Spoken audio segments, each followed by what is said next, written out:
Il faut pas être surpris quand ce genre de choses arrivent.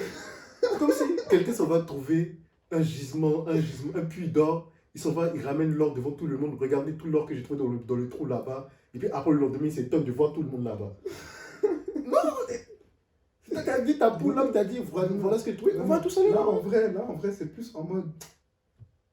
Demain, s'il retourne à la mine, on pète la mine sur sa gueule en fait. Attends, de savoir comment protéger de savoir comment protéger ton nom. Faut être combatif.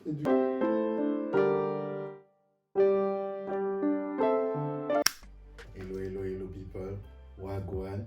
Bienvenue dans le Lord Podcast. Je suis Mabs. Avec moi, comme toujours, Maïji. G-Smile, yeah, what's up? J'espère que vous allez bien. Vous avez passé une bonne semaine. Et sans plus tarder, c'est parti. Et du coup, aujourd'hui, c'est le Joker qui tombe tout simplement enceinte.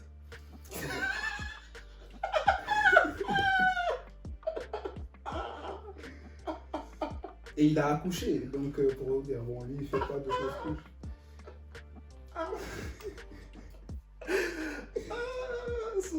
Sorry. Ouais, on pose. Vas-y. Sorry. Hein? Donc du coup, je disais que c'est le Joker qui est tombé enceinte et qui a accouché dans le dernier numéro The Man Who Stopped Love. Genre c'est dans les comics, mais c'est les comics les plus récents. Les comics officiels. Oui, officiels. Genre les vrais DC. DC.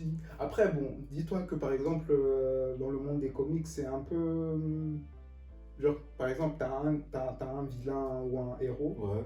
Et il peut y avoir plusieurs artistes qui vont faire différentes versions dans différents univers. Voilà, c'est comme des fanfictions. Voilà, non, c'est justement... C'est comme des fanfictions officielles. Voilà, mais c'est des fanfictions officielles pour redonner vie justement au personnage, le reconstruire, le déconstruire. Et c'est justement pour ça qu'il y a souvent les clashs entre plein de héros, plein de vilains, et que l'univers reboot. Voilà, justement, c'est des reboots.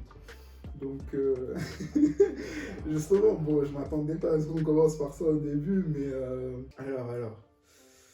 On va parler de notre cher adoré Netflix qui, au cours du second semestre et du troisième trimestre de 2022, ils avaient perdu pas mal d'abonnés. Ils en avaient perdu 1 million. Bon, genre en fin 2023, on a vu que la perte était estimée à plus d'1 million. Donc du coup... il y a eu toute une... comment dirais-je? Pas une dégringolade, je dirais pas que ce serait comme la chute de Netflix, mais presque. Mais presque dans le sens où ils ont dû subir certaines conséquences économiques qui ont eu lieu à cause de la guerre en Ukraine. Quand même, n'empêche, ça commence à prendre, ça pèse. Ça commence à faire longtemps, long, hein, ça devient long. Hein. Donc, avec 200 000, ils ont eu au début 200 000 des abonnements. Genre ça, c'était la première vague. Et la plus grosse vague, c'était 1 million. Et dans ce lot, on a, comment dirais-je, ils veulent réviser leur modèle économique et du coup créer une offre aussi, mais une offre auquel les gens seront soumis à de la pub et n'auront pas accès à tout le catalogue Netflix. Attends, répète. Ils sont en train, ou même je pense qu'ils ont déjà élaboré pour changer leur modèle économique, pour avoir... pour soumettre les gens à de la pub. Ceux qui ont cet abonnement auront la pub. Et ils n'auront pas accès au catalogue. À tout le catalogue. Ils n'auront pas accès. Du coup, c'est quoi l'avantage de ça? C'est que c'est moins cher. Ah, mais c'est ça. Parce que j'ai vu ça. J'ai vu ça. Ouais, t'as vu. Ils ont mis ça en place. Ils ont déjà commencé à mettre ça en place. Et ça marche plutôt bien d'après ce que j'ai vu. Je sais plus, j'ai vu, en tout cas, j'ai vu dans mon feed. J'ai des chiffres dessus, mais ça marche plutôt bien. En tout cas, ils étaient satisfaits des premiers tests. Des personnes qui se sont abonnées. C'était satisfait des résultats. Donc, ça va continuer pour eux. Après, Netflix, perso, moi, je m'inquiète pas pour eux. Parce que, comment ça s'appelle? Ils sont au top. Ouais, mais parce que déjà, avant d'avoir Ils ont 200 millions d'abonnés. Avant la perte des abonnés qu'ils ont eu, là, les 1 million et quelques qu'ils ont perdu là, je sais plus, ils ont gagné plein parce que pendant le confinement, justement. Et d'après ce que j'avais vu, c'était quoi? C'est des trucs qui sont chers. Donc, ils avaient fait quoi déjà? Donc, en fait, l'estimation qui a été faite de la progression de Netflix, c'était une progression en fonction des abonnés avec le confinement. Ouais. Tu vois, alors que le confinement s'est terminé, du coup, les gens se sont désabonnés. Et c'est une des raisons du désabonnement en masse là, qui s'était passé. Oui, mais après, oui, mais ça, c'est juste une pierre angulaire. Mais après, il y a eu d'autres facteurs. Comme la guerre aussi, tu vois. Ouais, les gens, parce que ça touche ils ont, tout le monde. Non, mais genre en Russie, ils ont perdu 500 000 potentiels clients. Déjà, tu vois. Et quand tu rajoutes aux 200 000 qui sont éparpillés dans le monde entier, ça te fait 700 000. Et ça, c'était que au début, tu vois. Mais bon, sur la durée, justement, oui, ça leur a fait un gouffre économique. Et de l'autre côté, maintenant, il y a Disney. Ouais. Il y a Disney+. Et c'est pas que Disney, c'est tout le monde maintenant. Oui, non, mais pour te dire que pourquoi je cite Disney+ d'abord, c'est que c'est eux qui sont juste derrière. Bah ouais, Disney, c'est. Genre en mode, ils ont le couteau là. Disney, ils ont tout. Disney, ils ont tout. C'est une dinguerie. Et il y a Amazon Prime aussi. Ouais, Amazon Prime. Et il y a OCS, et il y a Apple TV+.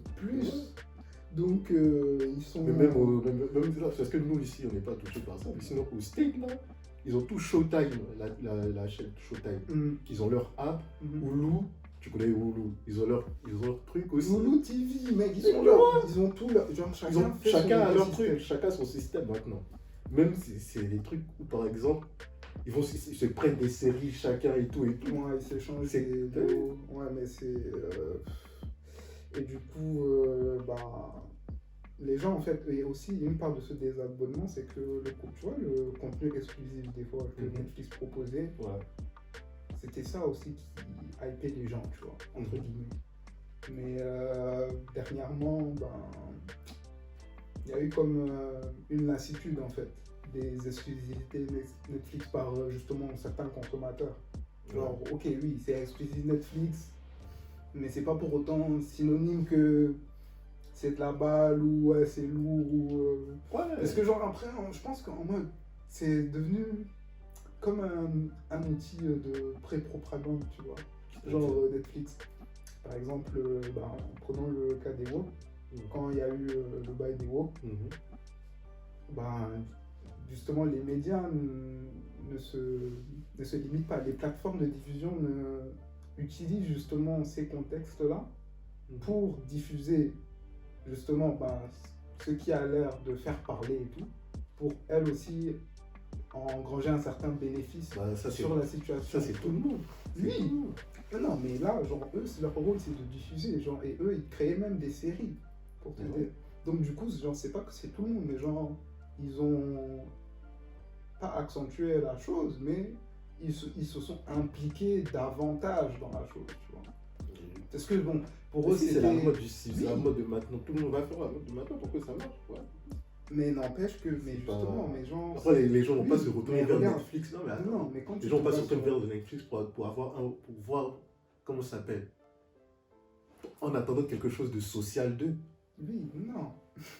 Mais justement, eux, ils se sont basés sur ça. Mais après, vu que c'est une mode, faut anticiper. Bon, déjà, même c'est chaud d'anticiper la mode, mais genre, faut pas que se contenter de ça, tu vois. Et justement, bon, après, au final. Après, ils ne se contentent pas que de ça. Oui, non, mais en grande partie, ça les arrangeait bien parce qu'ils avaient déjà quelque chose sur quoi taper et l'amener sur leur terrain et taper encore plus, tu vois. Ils ont fait ça. Donc, Mais sinon, ben, ils sont pas. Mais quand même, ils sont bien à l'abri au top pour le moment, avec leurs 200 millions d'abonnés. Pour le moment, je dis bien.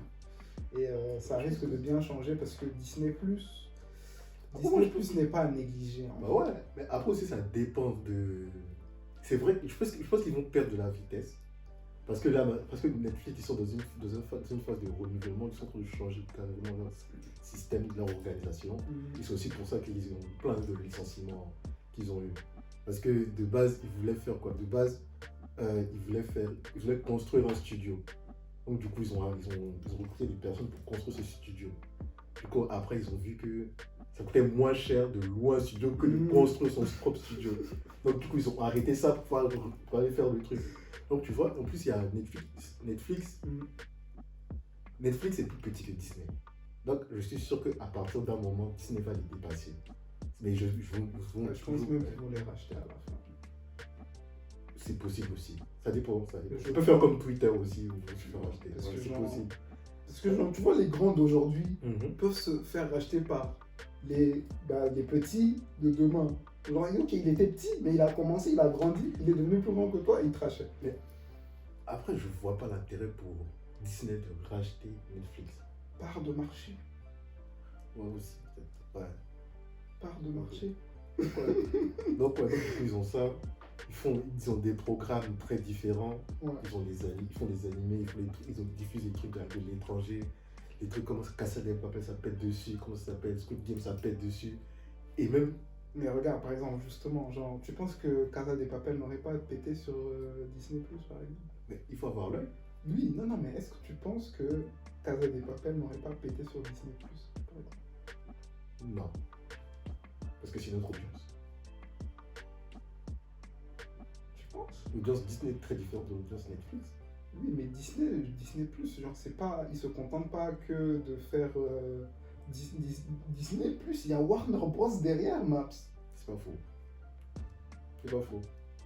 Genre, Il faut avoir l'œil aussi. La plupart des... Bon, quand je dis la plupart des grands films, genre, c'est les films à plus gros investissements et qui ont donné aussi un beau rendement. Et puis avec les séries, on refait le monde. C'est comme par exemple, tu vois la série Brooklyn Nine-Nine. C'était dans, je sais plus c'était sur quelle chaîne. C'était sur une chaîne télé au State. Et ça a été cancel. Netflix a racheté. Ils ont mis ça sur Netflix. Ça a pété. Et la chaîne a repris le truc. Ils ont refoutu ça sur leur truc. Tu vois, des trucs comme ça arrive. Et ça cancel carrément, en fait. En fait, le cancel, faut qu'on arrête. Parce qu'en fait, genre, le cancel, genre, c'est comme s'il assumait pas ce qui s'était passé. Non, quand je dis cancel, c'est pas parce qu'ils ont Oui, mais genre, je parle plus dans le sens de la cancel culture. Genre, on dirait que les gens qui sont pour la cancel culture rejettent une partie Non, des faits. quand je dis cancel, c'est pas du tout ça. Quand je dis cancel, c'est juste le show là, il marchait pas.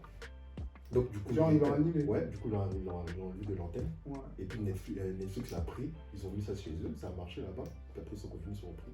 Et après Tu aussi. vois, donc ça peut te dire que même si Disney prenait quand c'était pas, c'est pas sûr que ça marche. Tu vois. C'est pas juste, on a pris un bon choix, on a mis du budget derrière pour ça va péter. Il y a plusieurs choses après qu'ils font, même comme ça s'appelle, des trucs de comédiens, des trucs de Dave Chappelle, Kevin Hart, leur special qu'ils font, c'est sur Netflix qu'ils sont. De base c'était sur, ils faisaient ça avec Def Jam, Def Comedy Jam, ce genre de choses, sur les autres chaînes, ils faisaient leur spécial sur les autres chaînes, mais maintenant c'est sur Netflix. Il y a un avantage avec Ouais, en fait, non, non, mais ils vont toujours sur les chaînes, mais justement, c'est enregistré aussi par Netflix et c'est mis sur leur plateforme. Donc voilà.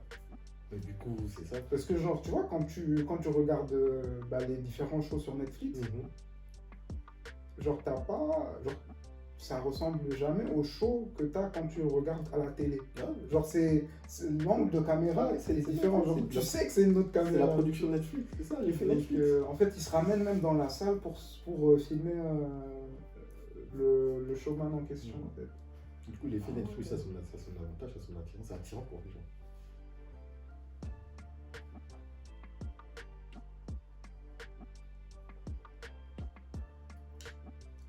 On a oublié dans le lot la perte D'accord, d'accord. des abonnements. Il y a le partage de compte. Non, mais c'est ils vont trouver. C'est pas comme s'ils sont pas au courant de ça. Oui, mais c'est la bête, Mais je pense que c'est leur bête noire. à partir d'un moment, ils vont bloquer ça. Non, non, mais genre, ils ont mis en mesure, ils ont mis en pratique, comment dirais-je, comme un filtrage qui t'a atteint à ton domicile. Par exemple, tu t'es connecté à ton domicile. Si, par exemple, 30 minutes plus tard, on voit que ton compte est aussi connecté Ailleurs, ouais. à 2 km ou 3 km, on te demandera de payer 2 euros pour chaque connexion. Wow, that's crazy. That's crazy. Donc, ce sera genre, c'est le seul moyen qui sont déployés contre le partage de compte. Ouais, c'est tout. T'as vu, donc ils vont régler ça. Je suis sûr qu'il y aura toujours des systèmes pour les gens de contrôler ça, mais bless you Netflix. Donc, et c'était quoi? C'était entre avril et juin que Netflix avait perdu 970 000 abonnés. C'est énorme, hein, c'est énorme. Et pourtant, ils avaient prévu de perdre 2 millions. Oh. Genre, dans leur prévision, c'était 2 millions. Comme je dis, moi je ne m'inquiète pas pour eux. Parce que c'était pas dans leur prévision. Ils n'avaient pas anticipé ça. Mais ils n'avaient pas anticipé de faire autant d'abonnés encore avant le confinement. Enfin, pendant le confinement aussi. Ouais, du coup, même donc, là, voilà, ils essaient de rattraper voilà. leur chute. Voilà, ils essaient de rattraper. Et là, ils ont mis une nouvelle offre. Mais tu vois, justement, l'offre avec la publicité et tout a fait. Avec ces gens, c'est encore plus de sous. Justement. Donc ça va leur permettre encore de dépenser plus de sous dans la construction, dans les trucs de budget pour produire un programme. Ouais, mais justement, leur idée, c'est d'investir dans un programme. Mais l'investissement qui a été fait doit être ramené, mais bien, tu vois, genre, c'est... Ouais. Mais justement, genre, c'est pas... comment dirais-je? Genre, ils vont avoir 5 programmes. On va dire sur les 5, il y en aura 3 qui auront un rendement, disons, un bon rendement. Quand tu dis programme, de quoi tu parles? Genre que ce soit un film ou une série. Bon, d'habitude, ils se penchent plus sur les séries. Non, il faut film aussi. Bon, ouais. Non, mais genre, série, je pense d'habitude, ils les se penchent documentaires plus, aussi maintenant. Il y a les films aussi. Ah ouais, ils font des documentaires. Et t'en as regardé quelques-uns? Ouais. Et c'est. Ils sont bien leurs c'est documentaires. traité dans un bon contexte. Ah bon, aussi Netflix, leur truc, comment ça s'appelle? Par exemple, dans leur documentaire, le point de vue, si ils veulent faire des documentaires, c'est genre. Ouais, ils vont faire. Le point de vue du documentaire, c'est on révèle ceci. Tu vois? Donc ça va être toujours genre. On révèle un grand secret. Les grands secrets des grandes compagnies, ce genre de choses. Donc c'est toujours attrayant. Mais est-ce que c'est vraiment des grands secrets au final? Même si c'est pas des gros secrets, c'est des secrets que des gens aiment entendre. Ok, ah ouais, mais justement, ouais, et en parlant, ils ont effectué. Moi j'aime bien leurs documentaires, ils sont intéressants leurs documentaires. Justement, genre. C'est pour ça qu'ils avaient misé sur la saison 4 de Stranger Things. Justement, genre, ils se sont dit, on met le paquet là-bas. Parce que là, parce que c'est chaud. Et tout à l'heure, tu parlais de licenciement.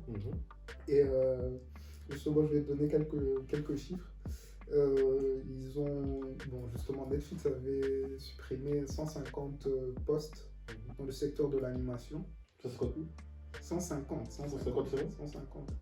Et 300 postes dans les fonctions commerciales pour réduire les coûts, pour répondre aux pertes financières. Et l'entreprise a annoncé qu'il y aurait d'autres licenciements à venir pour s'adapter à son cours en bourse qui a chuté de 70%. C'est le moment d'acheter des parts. Bon. Après, les parts, je pense qu'elles sont quand même bien à l'abri. Ils sont capables de racheter leurs parts pour qu'elles valent beaucoup plus cher et que tu galères beaucoup plus à les racheter. Là, je m'en fous, j'ai pu t'acheter, c'est toujours mieux que rien. Donc, mais ils ont l'intention de continuer à développer la plateforme et ses contenus en conservant une marge de 20% et en investissant 17 milliards. Mais du coup, tu vois, c'est juste une mauvaise passe qui va passer. Ouais, mais justement, pour eux, ils se disent oui, c'est une mauvaise passe. Mais ils se disent aussi putain, la concurrence. Genre, c'est que les gars, genre, Mais ça, ils le savent. en fait, chacun attend que l'autre fasse un faux pas. Mais ça, c'est. Ça, c'est pas. Après, comme je disais. Ouais, mais c'est. Pardon. Vous voulez. Comment je vous dis Ah. Faut pas être surpris quand ce genre de choses arrivent. Comme si quelqu'un s'en va trouver un gisement, un puits d'or. Il s'en va, il ramène l'or devant tout le monde. Regardez tout l'or que j'ai trouvé dans le trou là-bas. Et puis après le lendemain, il s'étonne de voir tout le monde là-bas. Non, t'as dit ta poule là, t'as dit voilà ce que tu trouves. On va tout ça là, en vrai, c'est plus en mode. Demain, s'il retourne à la mine, on pète la mine sur sa gueule en fait. Attends, de savoir comment protéger de savoir comment protéger ton nom. Faut être combatif. Et du coup, leur objectif est de proposer moins de contenu, mais de meilleure qualité. De meilleure qualité, ça c'est bien. Il y a beaucoup de merde. Après ça c'est partout. Bon sujet sur Netflix. D'ailleurs ça rejoint mon sujet à moi. Parce que j'ai regardé, enfin bon, je regarde toujours. C'est une série, c'est une docu-série du coup. Bref, Survive, sur Netflix justement.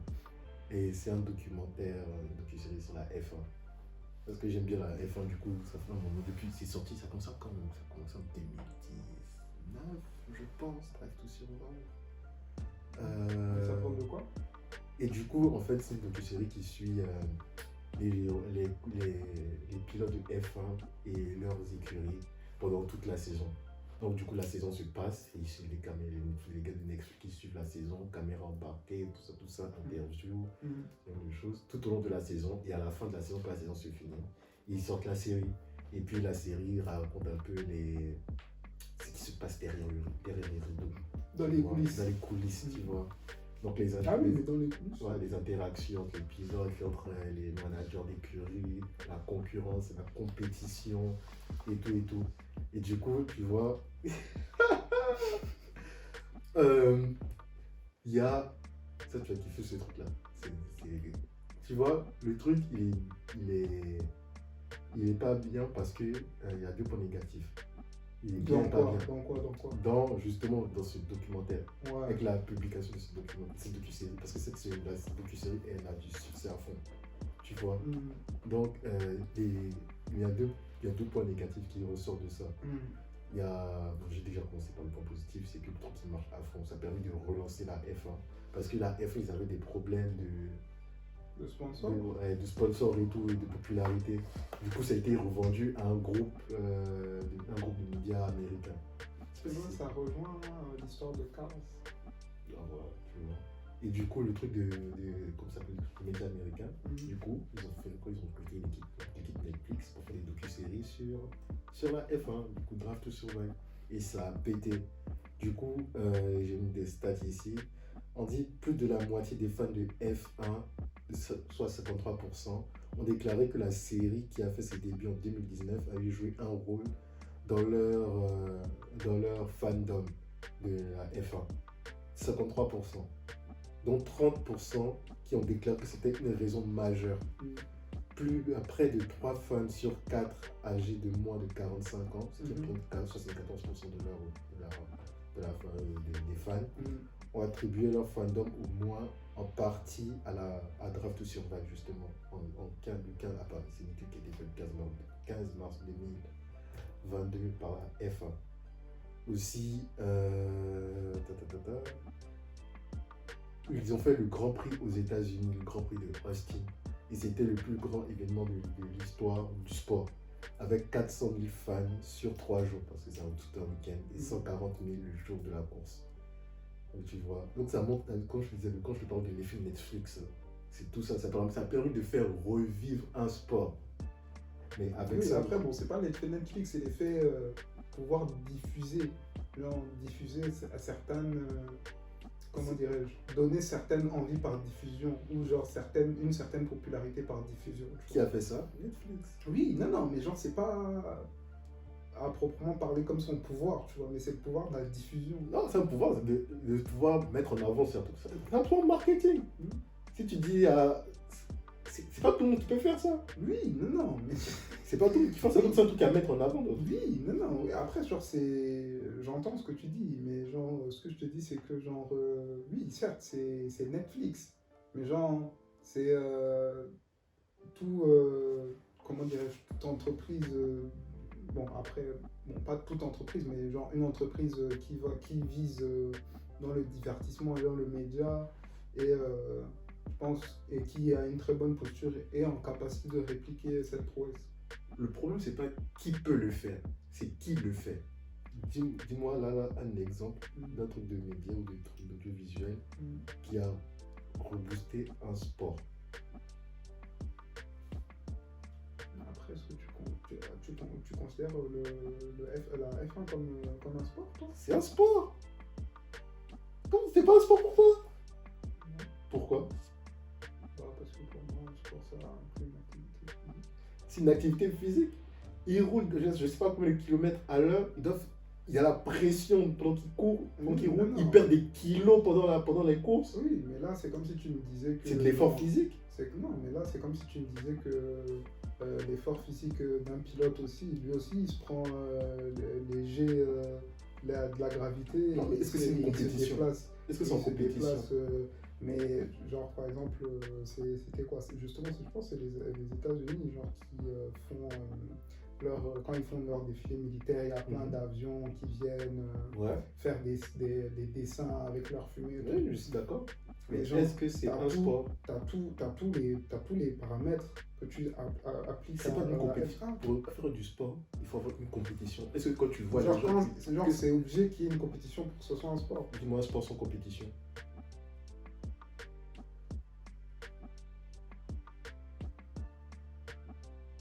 Bah, vous voulez? Il y a de la compétition. En quoi? Tu fais un match de volley, c'est deux équipes face à face. Deux équipes face à face. Oui, mais ça, c'est le principe du match. C'est une compétition.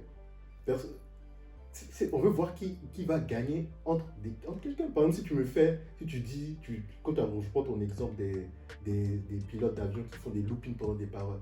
Est-ce que quelqu'un va regarder, c'est qui va faire le meilleur looping entre ces deux gars? Non, il n'y a pas de compétition dedans. C'est pas un sport. Après, genre, en quoi tu vois que c'est un sport? Genre, parce que genre, le sport implique de la compétition. Oui, mais genre, mais est-ce que la compétition implique forcément le sport? Quoi? Ah ouais? C'est un effort physique avec de la compétition, c'est ce qui fait que c'est un sport. Ouais, mais après, bon, oui, même pas un effort physique parce qu'il y a des e-sports maintenant. Parce que je vois pas comme un sport. Genre vraiment, je le voyais pas comme un sport. Parce que dis-moi pour toi, qu'est-ce qui constitue un sport? Bah après te le définir, autant aller sur Google, mais pour moi, genre un sport, c'est déjà il faut qu'il y ait comme le principe du match, où on ramène deux parties. Ouais. Et ensuite, là, il y a des règles. Et justement, chaque joueur essaye d'utiliser les règles qui sont là à son avantage ou à l'avantage de son collectif. Qu'est-ce qui genre ça, c'est en grosso modo ce que je peux te dire pour définir. Du coup, dans la F1, il y a 10 écuries. Du coup, ça rejoint ton point il y a des adversaires. Ah oui, et aussi genre, l'activité physique. C'était quoi ton point numéro 2 déjà? Ah oui, il y a des règles et puis il faut les utiliser à son avantage pour pouvoir faire prospérer son équipe personnelle. Dans la F1, il y a des règles, il y a des réglementations, la pression des pneus, le moteur, comment ça s'appelle ça, c'est la sécurité. Non, c'est comme je te dis, le protège tibia pour le foot. C'est pas que la sécurité. Il y a même les ailerons, comment les ailerons vont être designés pour pouvoir prendre le vent en compte. Tout ça, ça compte. Oui, Bah, ça, c'est pas... c'est des évolutions qui arrivent Bah non, avec le il y a temps. des règlements. Genre, je C'est pense pas- que la F1 d'aujourd'hui et la F1 de 70, c'est la même chose. Tu Avant, penses que genre, le foot t'avais- d'aujourd'hui, le foot d'avant, c'est pareil? Tu penses que le Bah, rugby d'aujourd'hui, le rugby d'avant, il y c'est pareil? il y a quoi qui Tu s'est penses que le rajouté? football d'américain d'aujourd'hui, le football américain d'avant, c'est pareil? Bah, il y a peut-être que quelques règles qui sont rajoutées dans le temps, c'est tout. Ah, mais si tu rajoutes quelques règles dans le temps, ça fait un Et changement. dans le football, c'est quoi? Genre, il y a juste eu le. Bon, après, je ne vais pas dire juste, mais je sais que, par exemple, le truc qu'il n'y avait pas et qu'il y a maintenant, c'est le hors-jeu, par exemple. Donc, maintenant, il y a aussi la règle. Ça, c'est un fun fact, même tu ne vas même pas savoir que c'est un fun fact. Enfin, là, je vais le garder pour notre épisode. Ouais, mais non. Non, mais tu dis, il y a quelques règles. Par exemple, quand tu regardes le football, tu aimes voir les gestes techniques et tout. Donc, Ronaldinho, tout ça, Neymar, ils sont les dribbles, tu kiffes. Tu sais d'où viennent les dribbles en réalité? Les dribbles, c'était créé en Amérique du Sud parce qu'ils avaient une règle où les Blancs pouvaient faire ce qu'ils veulent aux Noirs sur le terrain. Donc, du coup, les Noirs devaient créer des systèmes, des tactiques pour pouvoir éviter, si nous avions se prendre des tacles à la gorge, ce genre de choses. Et c'était réglementaire. Ah ouais. Du coup, c'était comme les gestes étaient créés comme ça pour pouvoir échapper aux joueurs blancs. Ah ouais. Ok, damn. Tu vois. Ouais. Oh, purée. Ouais, ok. Et du coup, tu vois. Et pour revenir à Ouais, ton en truc vrai, de... ouais, genre, je vois en quoi c'est aussi, ça peut être aussi considéré comme un sport. Ah, t'as vu?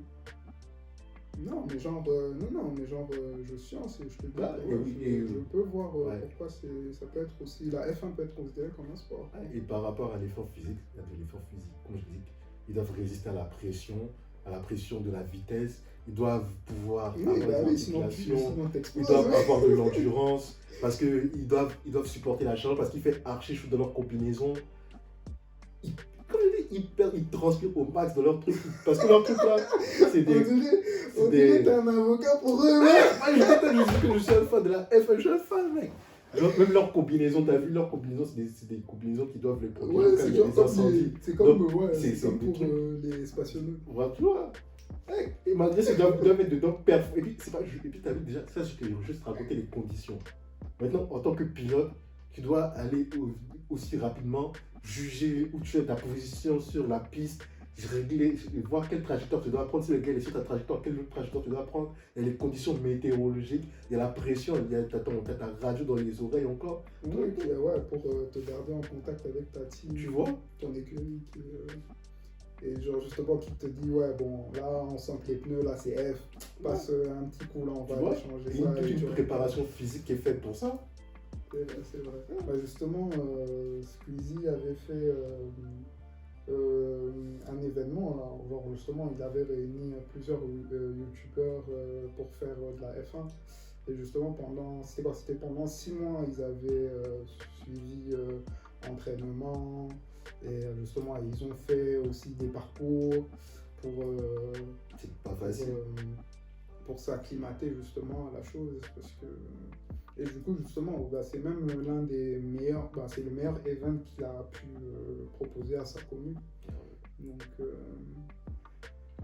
mais ouais, après, je vois en quoi c'est. Après, genre, c'est pas que en mode, genre, j'étais catégorique sur le fait que, ouais, je le voyais pas en tant que sport, tu vois, mais. Genre, je me suis pas mis en tête, ouais, en fait, la F1, c'est un sport. Ouais. Parce que les gens, C'est pas un truc auquel tu penses c'est ça. intuitivement. Parce que les gens comparent, beaucoup de personnes ne comprennent pas en compte les sports mécaniques comme sport.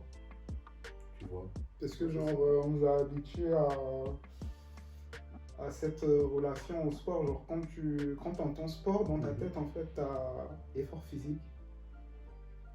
Toi, genre, c'est toi qui va faire tout le. Genre, t'es pas en mode tu confies le truc à une machine ou ok, t'es dans une machine. Non. Genre, c'est toi et toi seul, tu vois. Donc. C'est ça. Et moi, je vais pour revenir à mon Parce sujet. qu'après, oui. Parce qu'en vrai, là où je peux te dire que, ouais, genre, en vrai, je pense que si j'avais plus longuement réfléchi à la question, en mode, là, je te donne une autre tournure. Est-ce que tu considères des pilotes de la F1 comme des athlètes? Ouais. Voilà, tu vois. Et c'est là où tout passe. Tout passe crème. Ouais, parce que c'est la tête de base. Tu vois? C'est sûr. C'est sûr. Ok. Et du coup, pour revenir à mon sujet, je t'avais dit ça, c'était le bon point, la promotion du sport. Ça a Ouais, relancé c'est le vrai, le sport. mauvais point, on Ça a, l'avait oublié. ça a relancé des écuries parce que ça a remis des budgets, parce qu'ils ils touchent les droits TV. Ouais. Les écuries touchent les droits TV, donc ça a aussi ça a permis à certaines écuries de se relancer, ce genre de choses. Mais les deux mauvais côtés que j'ai relevés, c'était un, il y a. En fait, ils créent des tensions. Par exemple, au début des trucs, là, c'était au début de la saison. Parce que, genre, ça va être. Bon, déjà, commencé par ça. À cause de Netflix, là, bon, avant ça, j'ai eu des changements de réglementation par rapport aux moteurs dans la F1. Du coup, pour passer à des moteurs plus économiques, pas moins polluants. Donc du coup, avant, et ça a commencé à être mis en place, pas la saison dernière, mais la saison d'avant. Et la saison d'avant, je crois que c'est ça, la saison d'avant. Et avant cette mise en place là, la F1 c'était dominée par Mercedes. Et puis Mercedes faisait du sale. Oui, parce que ils reprenaient tout le monde. Les développeurs, parce que c'était une nouvelle réglementation encore qui était mise en place. Et depuis la nouvelle, avant c'était une nouvelle réglementation qui était mise en place. Et depuis cette nouvelle réglementation, Mercedes a tout niqué. Et les gens qui s'occupaient qui travaillaient chez Mercedes, c'était ces développeurs qui étaient en charge des nouvelles réglementations des moteurs. Donc ils ont tout niqué. Donc maintenant, là, il y a une nouvelle réglementation pour les nouveaux moteurs. Et là, c'est une nouvelle écurie, c'est Red Bull qui gagne avec Verstappen. Et avant ça, c'était Red Bull, maintenant, ils font du sale. Et avant ça, c'était Mercedes. Mais ils font du sale, mais genre, ils sont là juste en tant que sponsor. Mais ils vont par exemple prendre une Mitsubishi ou une Toyota. Ils mettent leur bail dessus. C'est parce que c'est différent. C'est parce que c'est pas un constructeur. Parce que justement, en F1, il y a des écuries constructrices, enfin des écuries constructeurs. Il n'y a que Ferrari, il y a Ferrari, Jaguar. Non, il n'y a pas Jaguar. Il n'y a plus Jaguar. Non, il y a Ferrari. Parce que Jaguar était avant dans les... Il y a Ferrari, Mercedes, Alfa Romeo et McLaren. C'est Alfa qui a rempli. McLaren et Peugeot. Mais Peugeot, c'est devenu... Mais McLaren, c'est venu bien après. Ouais, c'est venu récemment. Et il y a même Aston Martin aussi maintenant. Tu vois. Mais juste... Attends. Aston Martin, c'est récent. Donc tu vois, il y a ces 6... Aston Martin, c'est récent? Ouais. Non, t'es sérieux? Ouais. Mais je sais même pas s'ils sont constructeurs, eux. C'est bien, man! Non, mais je sais pas s'ils sont... T'as vu les différences? Non, mais ouais, c'est constructeur, Aston Martin. Non, mais en vrai, non, c'est pas Aston Martin. En F1, ils n'ont pas encore l'écurie, ils n'ont pas encore le stamp. Ils n'ont pas leur écurie? Ils n'ont pas le stamp écurie constructrice. Sérieux? Ouais. Parce qu'ils prennent leur... qu'ils sont là depuis 1959, parce qu'ils prennent leur moteur chez Mercedes. Ouais, c'est vrai. Ils prennent leur moteur chez Mercedes. Vrai. Et justement, ils prennent leur moteur chez Mercedes. Ils ont eu leur problème l'année dernière ou l'année d'avant où leur voiture là, c'était juste la Mercedes de l'année d'avant avec leur couleur dessus. Donc ils ont des problèmes avec ça aussi. Donc bref. Ouais, c'est vrai. Du coup, il y a les moteurs. Du coup, il y a plein de réglementations et tout qui ont changé. Et parmi les réglementations, c'était par exemple les réglementations de qualification. Du coup, avant, c'était des réglementations où genre, on fait des tours de circuit et on fait par élimination à chaque fois des tours d'élimination pour avoir les meilleurs résultats et pour avoir la ligne. Et maintenant, avec la popularité de Netflix, la F1 a changé les règles pour les qualifications pour pouvoir les rendre plus dynamiques. Donc du coup, c'est des courses de sprint, c'est des sprints. Pour pouvoir les rendre intenses pour les fans, ce genre de choses. Parce que les autres modèles de qualification... Après, c'est des sprints sur un parcours qui est droit ou un parcours qui est fermé? Un parcours ouvert ou fermé? Il est ouvert. Donc du coup, c'est ça. Et du coup, ça posait problème. Parce que les puristes de la F1 disent ouais, on change les règles de la F1, c'est pas bien. C'est juste pour la popularité. Non, c'est juste un changement. Genre, c'est pas parce que au lieu de faire un cercle, on a fait une ligne droite ou une ligne avec un virage et des petits zigzags que... Du coup, ça pose... après, ouais, je pense... Pour les puristes, ça pose polémique. Il y a quoi encore? Il y a le fait aussi que maintenant, pour certains grands prix, il y a de nouveaux grands prix, des nouvelles destinations, qu'ils disent que les circuits sont pourris, mais vu que c'est dans des grandes villes, ils vont faire les courses là-bas pour attirer la populace. Alors que c'est pas de bons circuits qui sont construits, qui sont vraiment attrayants. Après, Bien conduire le genre, quand ils disent qu'ils sont pourris, genre, c'est sur leur état d'entretien ou Non, leur c'est date, leur tracé. Ok. C'est leur tracé. Ouais, mais justement, les puristes, ils ont pas un problème par rapport au tracé? Non, vu que c'est ça qui a fait le truc.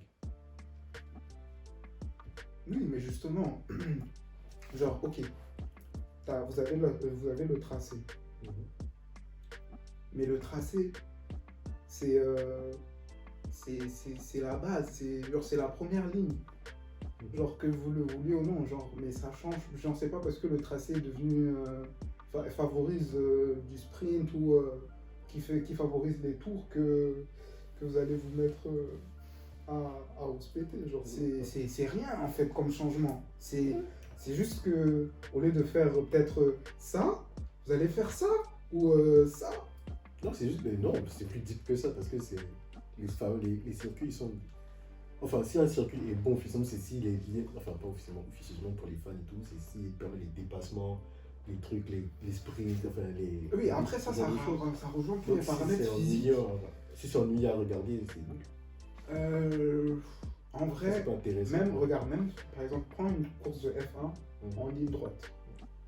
Bon, par exemple, il y a des jeux de simulation qui reprennent ce genre de choses. Et genre, par exemple, j'ai déjà testé, par exemple, quand ça fait un donut, je kiffe en vrai, je kiffe. Hein.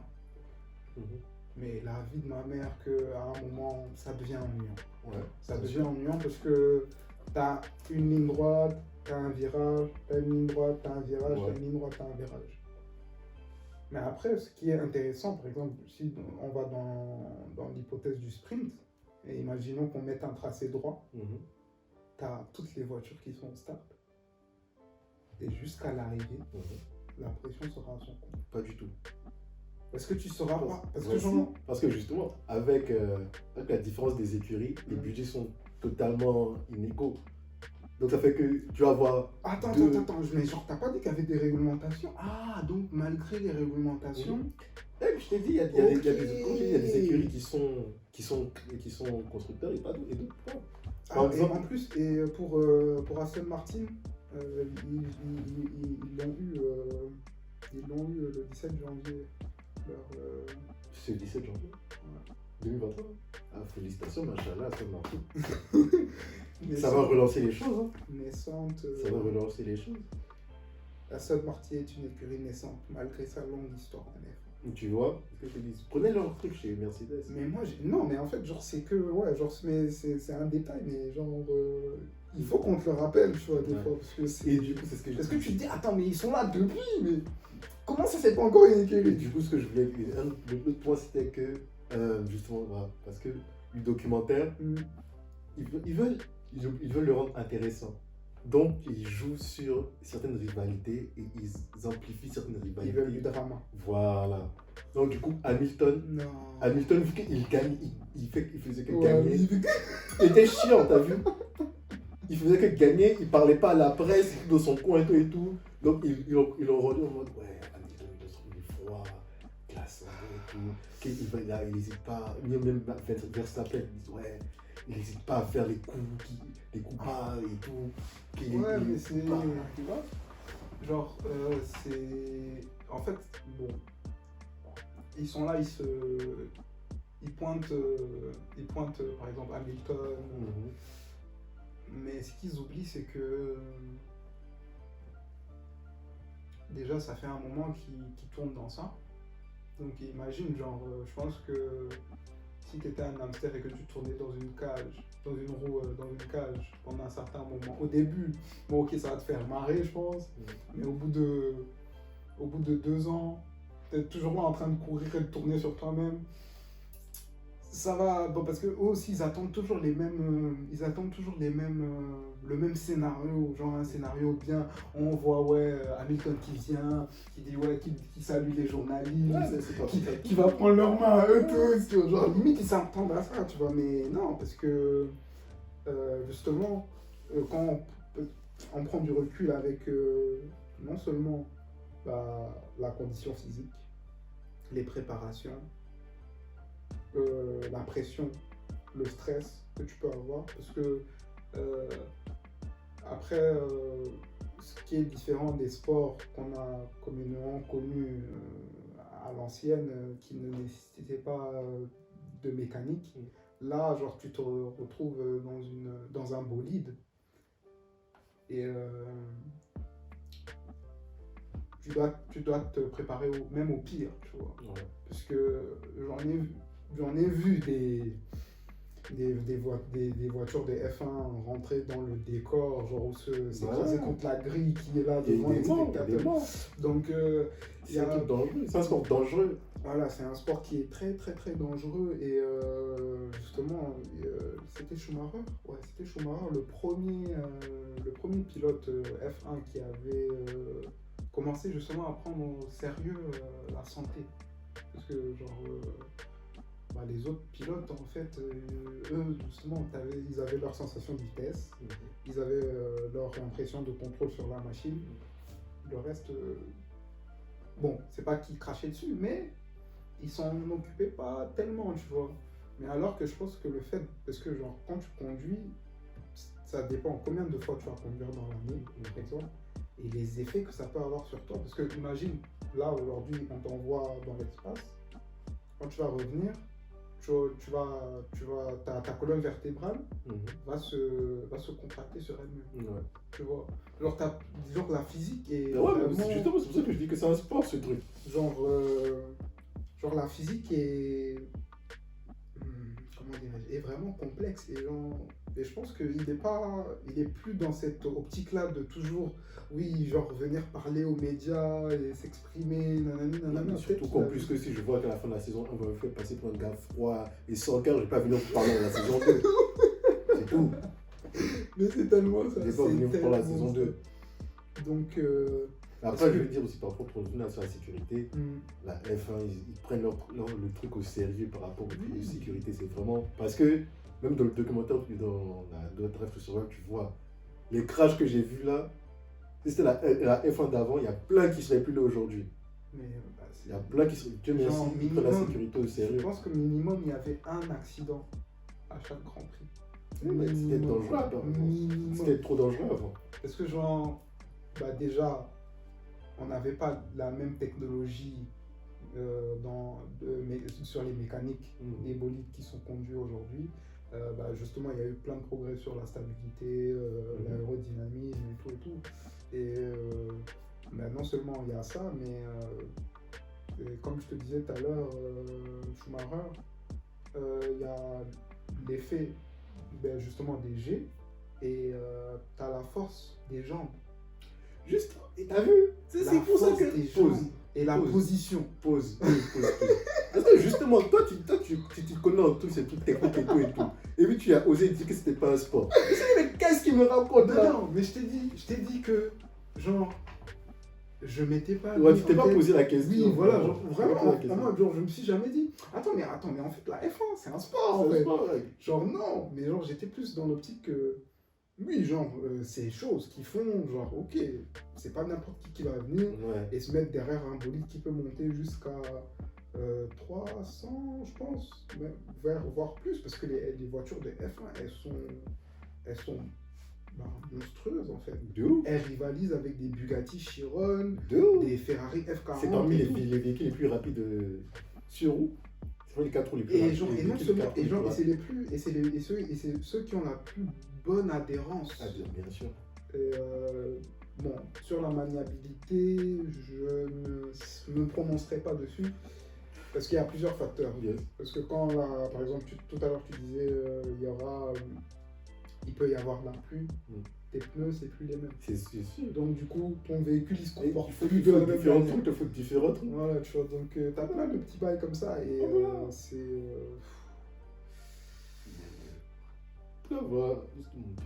Et genre la course des F1 est-elle exigeante pour les pilotes? De ouf, mais tu sais que... Mais attends, il faut ça que j'oublie le truc. Parce qu'ils perdent... Est-ce qu'ils perdent pas ils perdent plus de 5 kilos après une course? Attends, je vais voir en même temps. Et le truc c'est que tu vois quand tu es soumis à la force G, ton pool, il peut doubler. Genre normalement quand tu es au repos, à l'aise, tranquille, tu es dans les 70. Et là il peut aller dans les 140, et frôler les 170. Quoi, pause, répète. Tu vois, ton BPM, Ouais. d'habitude, genre quand, bon, la moyenne d'un repos, d'un cœur qui est calme et stable, Mhm. c'est 70. Ouais. Mais eux, quand ils sont en train de faire leur course, leur cœur, il est entre 140 et Tu vois, 170. Parce que moi, par exemple, Donc déjà, même... j'ai pas toutes les stats en tête, mais Non, moi, je sais que j'ai entendu des trucs comme ça. Non, mais moi je te le dis, c'est factuel, genre c'est Non, pas... c'est comme ça, je sais, mais je savais pas que c'est passé de 70 à 100, tu vois. Je sais que c'est le Oui, ça double, Bah bah, oui. c'est un truc de ouf. On dit, après 2 heures de course, les pilotes perdent entre 3 et 5 kilos d'eau, ce qui représente parfois 10% du poids du pilote en une course. Ils sont obligés de se peser même pour, à la fin des courses. C'est une dinguerie. Tout le monde ne peut pas faire ça. Est-ce qu'on n'aurait pas trouvé une solution scientifique pour lutter contre... En plus, quand ils peuvent dire, nous, il n'y a pas de baisse chez nous. Et après ça, tu fais les entraînements de la F1, tu vas... En fait, j'étais en train d'imaginer une centrifugeuse avec plusieurs sièges où on disposerait justement les gens qui veulent maigrir et les faire tourner à 100 km. Je pense pas que ce soit sain. Hein? Je pense pas que c'est pas assez. Je pense pas que ce soit sain. Non, mais je pense pas que c'est ça. Ils vont perdre du poids, mais je pense pas que ce soit bien pour eux.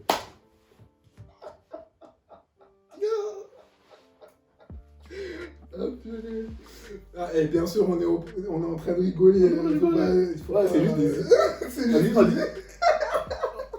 Et toi, t'as vu, c'est là il faut jouer c'est comme ça il faut jouer la politique. Maintenant, il faut jouer la politique. Aimez-vous comme vous êtes. Vous êtes bien dans votre peau, c'est comme ça qu'il faut. Aimez-vous d'abord. Voilà. Et là, ça, c'est comme ça on finit bien. Ouais, de toute façon, aimez-vous d'abord et fuck ce que tout le monde peut dire. De toute façon, Même fuck il y aura nous, toujours même quelqu'un pour critiquer. Fuck nous aussi si on même on critique. Voilà, genre, de toute façon, il y aura toujours quelqu'un pour critiquer, donc vous vous en battez les couilles. Genre, si vous êtes tel quel et que vous êtes bien dans votre peau. Oui, c'est tout. Mais après, si vous pouvez prendre en considération votre santé, au ski, Tout ce que j'ai à dire, Vous tout ce que j'ai à rajouter, c'est que DJ Khaled vit sa best life. voilà. Ça fait 7 ans qu'il suit un J'ai régime. cross aussi. Le mec, il vit sa best life. Mais en fait, il a même pas besoin de suivre de régime. Il s'est fait ambassadeur de White Watchers. Mais il a même, ouais, mais Il les a doublés de ouf. C'était un boss. Pour ceux qui ne savent pas, White Watchers, c'est un truc de... C'est de l'eau, non? C'est le truc là. Bref, c'est de l'eau vitaminée. Il a fait un truc il a fait un ambassadeur pour White Watchers, un truc d'eau vitaminée. S'il devait faire du On voyait l'eau là même dans leur clip avec. Avec Rick Ross, je crois. Oui, mais avec Justine aussi. Genre, Donc il a fait le deal. Il devait faire du sport, ambassadeur de lui, je fais du maintenant, sport, c'est White lui-même Watchers qui et gère tout et le tout. bail. Le gars même, il a fait 0 sport. Il a juste pris le chèque. Il a fait lui, ouais, buvez ça. Et puis c'est fini. Blessé. Bless. C'est fini. Purée. Du coup, je me sens porté. Pour ma question du jour, est-ce que tu es prêt pour la question du jour? Aïe. Donc on a quitté nos gars de F1 comme ça. C'est fini. Transition brut. Ah bah ok, let's go. En tout cas, bref, t'as raison. Avant de commencer ça, Ouais. finir sur Drive to Survive, Ouais. bonne docu-série. Moi, j'ai découvert la série en étant déjà fan de F1. Donc, je redécouvrais, puis je découvrais encore plus. Mais c'est pour ceux qui veulent apprendre, c'est super bien. Et juste comme ça crée des nouveaux marchés. Donc, franchement, Drive to Survive, je recommande encore une nouvelle recommandation Netflix pour moi. Franchement, moi, je suis là, je recommande des trucs. Moi, de temps en temps, ça marche, là. Ah bah bon, pour dire que les pilotes de Formule 1 sont des athlètes d'élite. C'est la conclusion. C'est des athlètes d'élite. Élite. T'as vu? Non. On est d'accord. On est bien d'accord. Et du coup, ma question du jour pour toi. Est-ce que Joker tombe enceinte?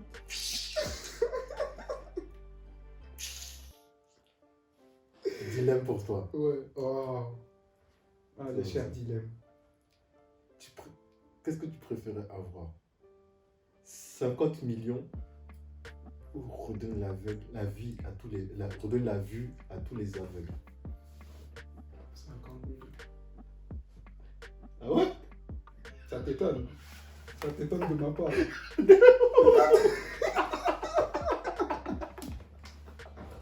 Ça t'étonne, hein. Ça t'étonne. Ça t'étonne. Hein. Qui t'a dégoûté? C'est passé quoi? Non, sérieux. Non, mais... Non.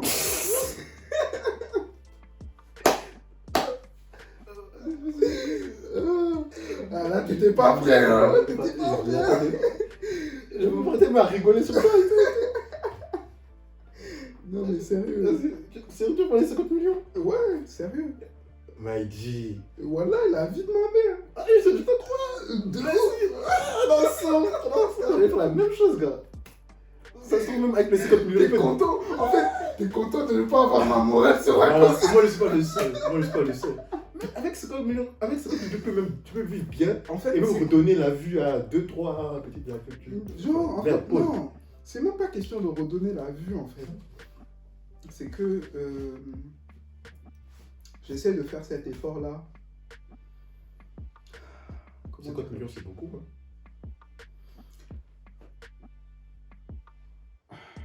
Comment dirais-je?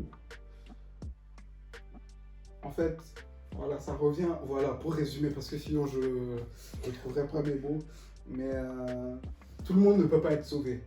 Ouais. Genre, c'est plus dans cette optique-là que j'ai tranché, je suis radical, certes, mais je prendrais les 50, non, je m'affuble pas, mais je prendrais les 50 millions. Non, tu as fait le pas. Ah, ouais. Enfoiré, comme si tu attendais ça en fait. Et pour que tu vois, ton dit, il passe de vitesse en vitesse. Et en vrai, je pense que... Ouais, je pourrais faire beaucoup plus avec les 50 millions là, mais en fait, et aussi, genre, c'est quoi? C'est rendre la vue à tous les aveugles? Ouais, à tous les aveugles sur Terre. Non, en vrai, je pense que même certains, genre, les aveugles, je pense qu'ils ont même une chance. Et certains n'ont pas.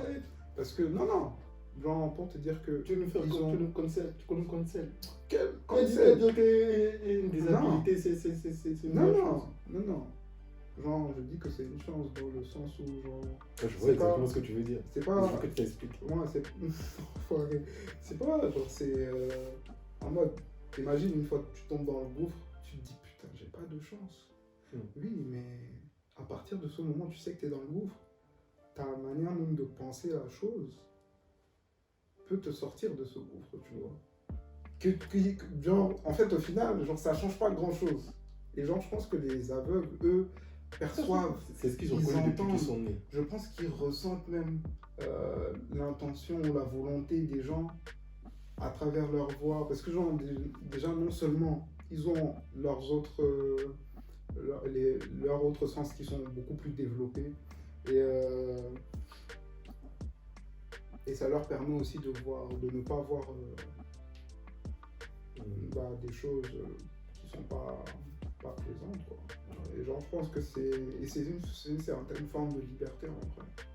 Après, oui, certes, c'est un fardeau, mais dans un sens, c'est une liberté parce qu'il y a un paradoxe dans cela.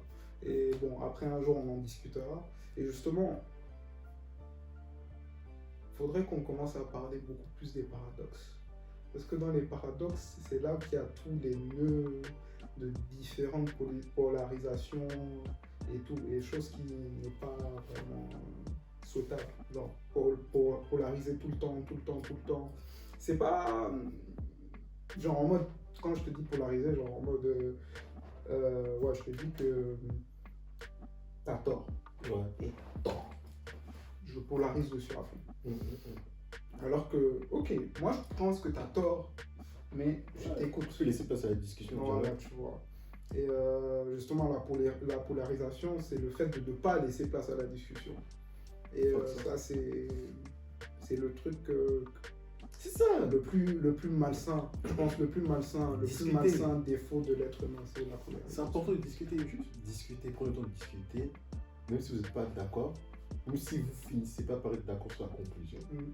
C'est mieux de ça, c'est bien de savoir quelle est la position de chacun. C'est ça. Tout. Donc sur ces mots, c'est fini. Je suis Mabs, Maïji, c'est le Lord d'épisode. Lord Hey, damn. C'était le Lord Podcast Edition. Yeah, yeah, yeah.